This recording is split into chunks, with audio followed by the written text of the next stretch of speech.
18 के विशेष चुनावी कार्यक्रम किस्सा कुर्सी का और कौन बनेगा मेयर कार्यक्रम में मैं हूं आपके साथ वंदना ठाकुर। आइए अब बात करते हैं कौन बनेगा मेयर कार्यक्रम की। नमस्कार, स्वागत है आपका HBC न्यूज 18 के विशेष कार्यक्रम किस्सा कुर्सी का कौन बनेगा मेयर। लगातार हम आपको नगर निगम चुनाव की अपडेट हम आप तक पहुंचा रहे हैं और अब ऐसे में सिर्फ कुछ ही देर बचे हैं कि कल परिणाम घोषित होने हैं। जो उम्मीदवार अपनी किस्मत आजमाने के लिए निकले थे उनकी किस्मत जो है वो कल ताला खुल जाएगा उनकी किस्मत का, क्योंकि फिलहाल जनता ने उनकी किस्मत की चाबी EVM में कैद की हुई है और वो चाबी खुलेगी कल यानी 30 तारीख को जो परिणाम घोषित होंगे, जिसमें सभी पार्षदों के नाम भी आ जाएंगे उसमें कि कौन विजेता होगा। क्योंकि हम सब जानते हैं कि जब एक खेल के मैदान में अगर टीम जाती है या अगर 2 खिलाड़ी जाते हैं तो उसमें से एक ही विजेता होता है या एक पूरी टीम जो होती है वो विजयी हासिल करती है। तो ये खेल का नियम है। तो राजनीति भी जब चुनाव होते हैं तो चुनाव भी एक खेल ही है। तो इस खेल में सभी उम्मीदवारों ने अपनी अपनी किस्मत झोंकी है और उस खेल के अंदर जो कह सकते हैं कि जनता के हाथ में उस खेल की जो हम कह सकते हैं कि चाबी थी, उस चाबी को घुमाने के लिए उन्होंने EVM का प्रयोग किया। अब वो चाबी कल खुलने वाली है। किसकी चाबी खुलती है, ताला किसकी किस्मत का ताला खुलता है, ये कल पता चलेगा। उसके भी हम अपडेट HBC न्यूज 18 के पेज पर, फेसबुक पेज पर और यूट्यूब चैनल पर लगातार हम आपको देते रहेंगे। चलिए वक्त बिना गवाए हम बात करेंगे आज कौन बनेगा मेयर, क्योंकि मेयर का एक अहम रोल रहा है मेयर चुनाव का। क्योंकि मेयर में अगर हम बात करें तो पहला ऐसा चुनाव है जब जनता खुद अपना वोट करके मेयर चुनेगी। तो ये एक अगर हम बात करें तो दिलचस्प इस बार जो चुनाव रहा था, क्योंकि मेयर एक अलग जो दौड़ में थे और पार्षद अलग दौड़ में थे। तो ऐसे में मेयर ने अपने अपने प्रचार किया, पार्षदों ने अपना अपना किया। तो ऐसे में एक दिलचस्प अगर हम कह सकते हैं कि इसको दिलचस्प चुनाव जो है इस बार देखे गए थे। कुल वोटर्स की संख्या हमने आपको बताई 1,85,708 कुल वोटर्स, कुल जो लोगों ने मतदान किया 1,03,768 लोगों ने मतदान किया। कुल मतदान की बात करें तो 55.9% यहाँ मतदान हुआ है। चलिए अब बात करते हैं कि उपेंद्र कौर आलूवालिया जो कांग्रेस से हैं, मेयर पद के उम्मीदवार, जिन्होंने मेयर पद का जो नामांकन भरा था मेयर पद के उम्मीदवार हैं। कुलभूषण गोयल भारतीय जनता पार्टी से, अनिल पंगोत्रा बहुजन समाज पार्टी से, सुदर्शन बंसल आजाद पदमगढ़ ये भी आजाद हैं, श्याम सिंह नेगी ये भी आजाद है। यानी 3 आजाद और 3 पार्टी से हैं। किसकी किस्मत का फैसला होगा ये तो 30 तारीख को पता चलेगा। लेकिन समीकरण क्या कहते हैं तो उसकी दृष्टिकोण से मेरे साथ है मेरे सहयोगी रितेश महेश्वरी जी। हमने पहले जो हमारा प्रोग्राम था उसमें हमने बातचीत की थी कि किस वार्ड में किस पार्षद का जो हम एक तरह से कहते हैं कि किसकी कुंडली किस तरफ जा रही है, कुछ इस तरीके से हमने बातचीत की। और अब हम बात कर रहे हैं मेयर पद की। मेयर पद में जो रेस में शामिल थे, एक बार फिर मैं आपके सामने नाम ले लेता हूं। उपेंद्र कौर आलूवालिया कांग्रेस से, कुलभूषण गोयल भारतीय जनता पार्टी से, अनिल पंगोत्रा BSP बहुजन समाज पार्टी से, सुदर्शन बंसल आजाद पदमगढ़ आजाद, श्याम सिंह नेगी ये भी आजाद थे। तो ऐसे में आपके दृष्टिकोण से, क्योंकि आप पूरे पंचकुला में आपने नजरें गड़ाई हुई थी नगर निगम चुनावों को लेकर, जब से नगर निगम चुनाव का बिगुल बजा था तो आप लगातार उसमें अपनी जो आंख है उसमें गड़ाई हुई थी और नजरें आपकी पूरे तरीके से मेयरों पर भी पार्षदों पर भी गड़ी हुई थी। जनता का भी आपने मूड देखा, पंचकुला का मूड भी हमने कार्यक्रम जो बनाया था उसमें हमने पंचकुला का मूड भी देखा। क्या लगता है पंचकुला का मूड क्या कहता है इन जो 6 उम्मीदवार हैं? पहले तो मैं आपको पहले लास्ट के 3 जो नाम लिए हैं उसमें आखिरी के 3 उम्मीदवारों पे चर्चा कर लेते हैं, फिर बाद में हम ऊपर के 3 नामों पे चर्चा करेंगे। लास्ट के 3 उम्मीदवारों के जो नाम आपने लिए हैं जिन्होंने पर्चा भरा था मेयर पद के उम्मीदवार के लिए, सुदर्शन बंसल आजाद उम्मीदवार थे, पदमगढ़ आजाद उम्मीदवार थे, श्याम सिंह नेगी आजाद उम्मीदवार थे। ये लोग कितने वोट लेकर के आते ये तो ये खुद जानते हैं, तो इनकी तो कोई चर्चा ही करनी बेमानी है इस प्रोग्राम के अंदर। चर्चा अगर हम बात करते हैं तो अनिल पंगोत्रा, उपेंद्र कौर आलूवालिया और कुलभूषण गोयल के नाम पे चर्चा करेंगे, क्योंकि 3 लोग मेयर पद के कोई कैंडिडेट नहीं थे। ठीक है, लोकतंत्र है, सबका अधिकार है, कोई भी जाके अपना पर्चा दाखिल कर सकता है, उसके लिए किसी ने मना नहीं कर रखा है। लेकिन जो कुर्सी होती, जो पद होता है, क्या आप पहले पर्चा दाखिल करने के पहले ये सोचें क्या आप उसके योग्य हैं, योग्यतम उम्मीदवार हैं, उसकी योग्यता को फुलफिल करते हैं, पर्चा दाखिल करने के पहले हमें खुद को सोचना चाहिए। तो इन 3 नामों को तो हटा देते हैं, इन पर चर्चा करना बेमानी है। अब बात करते हैं अनिल पंगोत्रा पे। कांग्रेस पार्टी के ये कार्यकर्ता रहे हैं अनिल पंगोत्रा। इन्होंने कांग्रेस से मेयर पद की उम्मीदवारी की टिकट भी भरा था, कांग्रेस से इनको टिकट नहीं मिली तो इसलिए नाराज हो गए और इन्होंने बीएसपी का दामन थाम लिया चुनाव कार्य मतलब इसी कार्यकाल के दौरान जो है, और ये बीएसपी के मेंबर रहे। बीएसपी ने इनको टिकट ऑफर कर दिया, बीएसपी से मेयर पद का उम्मीदवार इन्होंने पर्चा दाखिल कर दिया।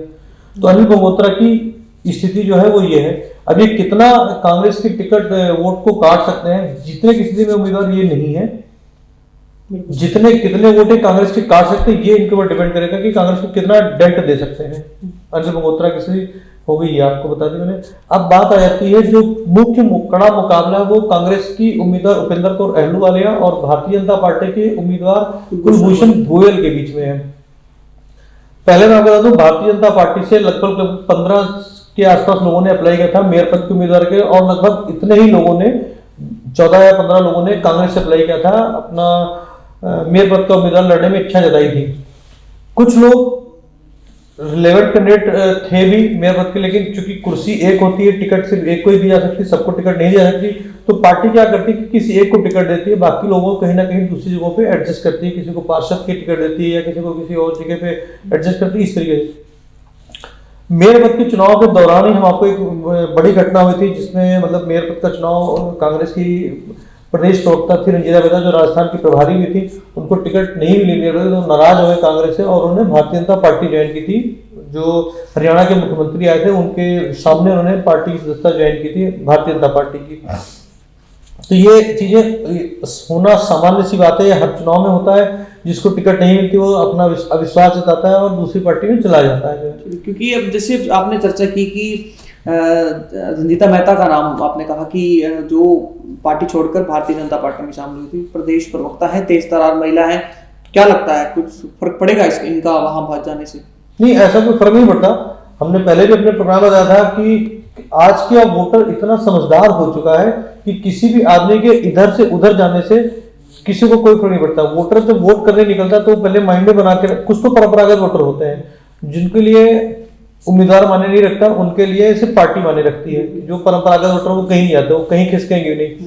लेकिन जो युवा वर्ग है, आज का जो युवा वर्ग है, वो वोट देने के पहले 10 बार सोचता है कि हमें वोट देने जा रहे हैं, वो मुद्दों पे आपसे बात करेगा, वो आपसे चर्चा करेगा, इन चीजों पर चर्चा करता है। आज के नेता ये समझते हैं कि हमने ये पार्टी बदल ली, अपना शॉर्ट टर्म स्थितियों को देखते हुए पार्टी बदल ली कि आज हमें यहाँ से टिकट नहीं मिली तो हमने अपना तुरंत विश्वास जता दिया। तो सभी पार्टी में होता है, क्योंकि आज का दौर नहीं है। तो इन चीजों से किसी एक आम आदमी को फर्क नहीं पड़ता, उसको सब पता है कि ये मतलब थोड़ी बहुत की राजनीति है, स्वार्थ की राजनीति है ये जो है। अब बात हम करते हैं कुलभूषण गोयल और उपेंद्र सिंह अहलूवालिया के ऊपर, जिनके बीच में कड़ा मुकाबला है इस पूरे चुनाव के दौरान। भारतीय जनता पार्टी ने अपना मैनिफेस्टो जारी किया था, उसमें भारतीय जनता पार्टी ने ये बताया कि हमने 4000 करोड़ के आसपास के काम कराए। पूरे चुनाव के दौरान विधानसभा स्पीकर ज्ञानचंद गुप्ता ने पूरे भारतीय जनता पार्टी के मेयर पद के चुनाव की पूरी कमान संभाले रखी। उनकी नाक का सवाल बना हुआ था कि ये चुनाव, पंचकुला का चुनाव, जो विधानसभा स्पीकर है या पंचकुला के विधायक है ज्ञानचंद गुप्ता, उनकी नाक का सवाल था कि नाक जीतना ही जीतना है चुनाव, चाहे जितना मर्जी जोर लगाना पड़े, चाहे मतलब 12 घंटे की जगह 18 घंटे काम करना पड़े, ऐसा उनकी कार्यशैली से दिखाई पड़ रहा था। लेकिन अगर इसी ही बात है, भारतीय जनता पार्टी के दूसरे जो उम्मीदवार थे, जो मेयर कैंडिडेट के लिए नॉमिनेशन जिन्होंने दाखिल किया था, वो कहीं ना कहीं चुनाव के दौरान दूरी बनाते नजर आए कुलभूषण गोयल के प्रचार से।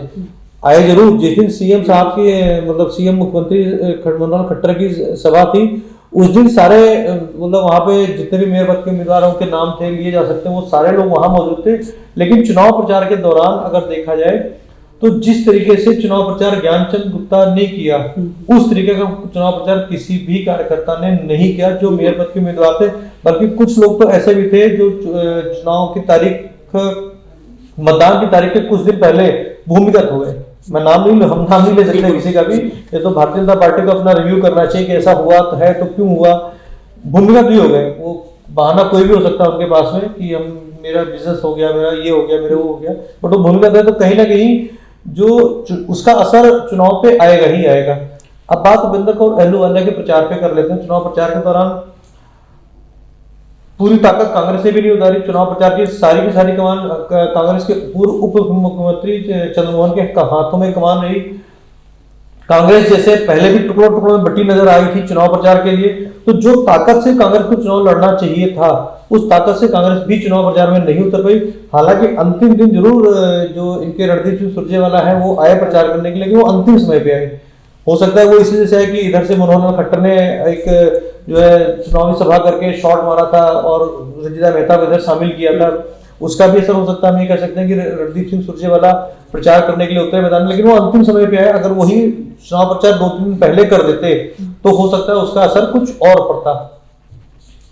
उपेंद्र कौर अहलूवालिया ने भी प्रचार अपना मजबूती से किया। जब हमने उनसे सवालों में जवाब दिया तो जितना कॉन्फिडेंट उपेंद्र कौर अहलूवालिया नजर आई उतना कुलभूषण गोयल ने कॉन्फिडेंट नजर नहीं आया अपने पूरे प्रचार के दौरान।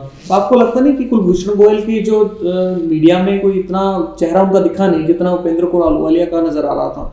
तो जितनी एक्टिविटी हमें लगता है कि उपेंद्र कौर अहलूवालिया सामने आ रहे थे, कुलभूषण गोयल की जगह ऐसे लग रहा था कि जहां जहां देखा जाए जो विधानसभा स्पीकर हैं ज्ञानचंद गुप्ता कुछ ज्यादा नजर आ रहे थे, लेकिन कुलभूषण ने ऐसा लग रहा है कि मीडिया से नजर दूरी बनाई हुई। नहीं, मीडिया में दोनों लोग का चेहरा सामने था। जितना कुलभूषण गोयल जी सामने थे उतना ही उपेंद्र कौर अहलूवालिया सामने थे। ये तो कहना गलत बात हो जाएगी कि कुलभूषण गोयल कम नजर आए।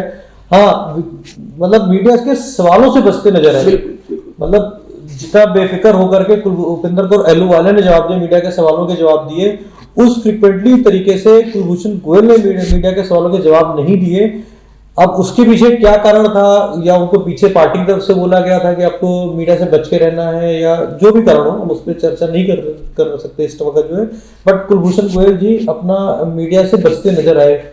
जब भी उन्होंने बाइट दी, ज्यादातर बाइट उनकी ग्रुप बाइट थी, इंडिविजुअल बाइट के बहुत कम लोगों को मिले, बहुत कम खुश नसीब रहे हैं जिनको इंडिविजुअल बाइट मिली है कुलभूषण गोयल जी की। बिल्कुल। तो ऐसे में कुलभूषण गोयल की अगर बात हो रही है तो हम सब जानते हैं कि पंचकूला में बनिया समाज ज्यादा है, बनिया वोटर्स ज्यादा हैं। कुलभूषण गोयल भी कहीं ना कहीं बनिया चेहरा है, तो ऐसे में क्या लगता है बनिया समाज का कुछ फायदा उठा पाएंगे गोयल? देखिए, वोटिंग प्रतिशत की अगर बात करें, सबसे पहले बात तो कि वोटिंग प्रतिशत इस बार 55.9% हुआ है, लगभग 56% के आसपास हुआ है। और 56% में भी वोटिंग तब आई जब गांव से करीब 80%, कहीं 85%, एक आधे बूथ पे तो 95% के आसपास वोटिंग हुई है, तब जाके 56% वोटिंग। मतलब शहरी वोटर तो निकला ही नहीं चुनाव मतलब वोट डालने के लिए, चुनाव में वोट डालने के लिए। उसकी कहीं ना कहीं जो दिखाई पड़ी, एक तो चुनाव के 2 दिन पहले छुट्टी पड़ गई, 24 और 25 तारीख की छुट्टी, 25 और 26 तारीख की छुट्टी पड़ गई। 25 तारीख को अपना नए उसकी क्रिसमस की छुट्टी पड़ गई और 26 तारीख को फोर्थ सैटरडे पड़ गया।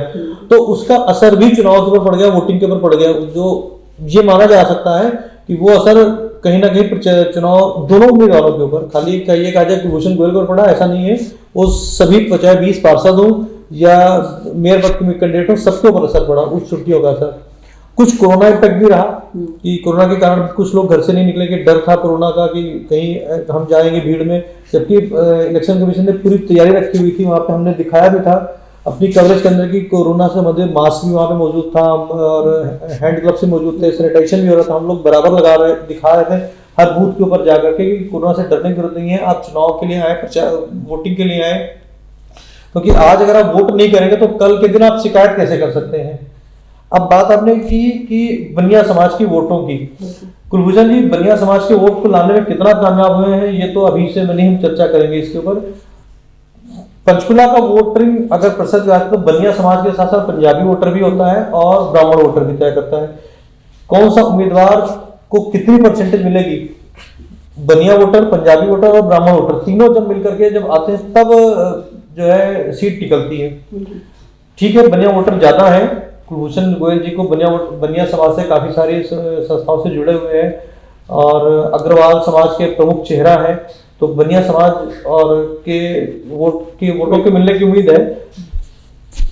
तो उपेंद्र कौर अहलूवालिया की अगर बात करें तो कांग्रेस को कहीं ना कहीं लगता है कि जो ज्यादा वोट है वो जो एक समझ में आ रही थी बात है कि कांग्रेस को ये लगता है कि जो कॉलोनी है, जो गांव है, वहां से कांग्रेस को जो है वोट मिल जाएगी।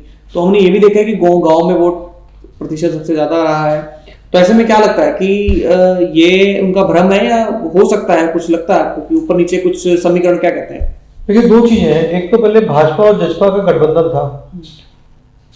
एक वोटर जब वोट डालने निकलता है, वोट डालने जाता है, तो उसके दिमाग में बात होती है कि मुझे पर्टिकुलर इस निशान से वोट डालना है। अगर उसने जजपा के पार्षद पद के उम्मीदवार जजपा को वोट डाला तो वो जल्दी कांग्रेस को, उसको बीजेपी के, मतलब एक इसको कह सकते हैं, हो सकता है मेरे मन का, हो सकता है विचार, हो सकता है जो है, मतलब इसको कि जिस पार्षद उम्मीदवार को वोट डालेगा वहीं पे वो मेयर पद के उम्मीदवार पे वोट डालेगा। किसी जगह पे अगर मान लेते हैं कि जहां पे भाजपा का उम्मीदवार भारी है, जजपा का उम्मीदवार भारी है, वहां तो बीजेपी को वोट मिल सकती है, लेकिन जहां पे कांग्रेस का उम्मीदवार भारी है वहां पे भले एक वोटर मेयर को चाहता हो कि मैं इनको वोट, लेकिन वो एक माइंडल, मतलब दिमागी सर्कुलेशन कह सकते हैं उसको, या कुछ भी कह सकते हैं, वो वोट बाय डिफॉल्ट जो वहां पे कांग्रेस को ही जाएगा, क्योंकि दिमाग में बना होता है कि मुझे कांग्रेस को वोट देना है या बीजेपी को वोट देना है, इस पर्टिकुलर निशान को वोट देना है, तो वो उस वजह से वोट वहां पे कहीं ना कहीं नुकसान जरूर हो जाता है जो इस चीज के ऊपर।